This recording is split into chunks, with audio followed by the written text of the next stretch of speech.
ఏపీలో ఈగల్ వ్యవస్థను స్థాపించాక ఏడాదిన్నరలో జీరో గంజాయిగా మార్చామని హోంమంత్రి అనిత అన్నారు. డ్రగ్స్ వద్దు బ్రో అనే నినాదాన్ని స్కూల్ స్థాయిలోకి తీసుకెళ్తున్నట్లు చెప్పారు. గతంలో గంజాయికి బానిసగా మారిన పిల్లలను చూసి తల్లిదండ్రులు తల్లడిల్లిపోయారన్నారు. యువత భవిష్యత్తుకు భరోసా కల్పించాలనే ఈగల్ వ్యవస్థను తీసుకొచ్చినట్లు వివరించారు.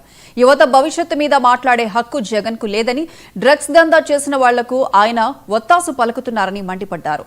అన్నపూర్ణ ఆంధ్రప్రదేశ్ గా ఉన్న రాష్ట్రాన్ని గంజాయి ఆంధ్రప్రదేశ్ మార్చిన ఘనత జగన్దని ఆరోపించారు. తెలుసా అండి, 23 సంవత్సరాలు అంటే 23 సంవత్సరాలకే మత్తులకి బానిసలను చేసి పిల్లల భవిష్యత్తుతో ఆటలాడుకుంటూ వాళ్ళ పిల్లల భవిష్యత్తును నాశనం చేస్తూ ఉంటే వాళ్ళ తల్లిదండ్రుల తాలూకు ఆక్రోషం, వాళ్ళ తల్లిదండ్రుల తాలూకు బాధ ఎలా ఉంటుందండి? దీని అందరికీ సమాధానం చెప్పాల్సిన బాధ్యత, సమాధానం చెప్పాల్సిన పరిస్థితి జగన్మోహన్ రెడ్డికి లేదా?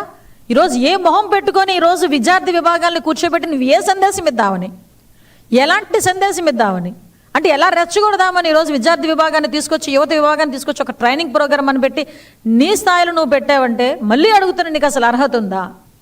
ప్రతి దానికి కూడా తప్పుడు రాతలతోని, తప్పుడు వ్యాఖ్యానాలతోని, తప్పుడు మీడియాలో తప్పుడు ప్రచారాలతోని ప్రజల్ని, ప్రభుత్వాన్ని మభ్యపెట్టాలని చూస్తూ నువ్వు చేస్తున్న కుట్రలు మాకు తెలియదు అనుకుంటున్నావా?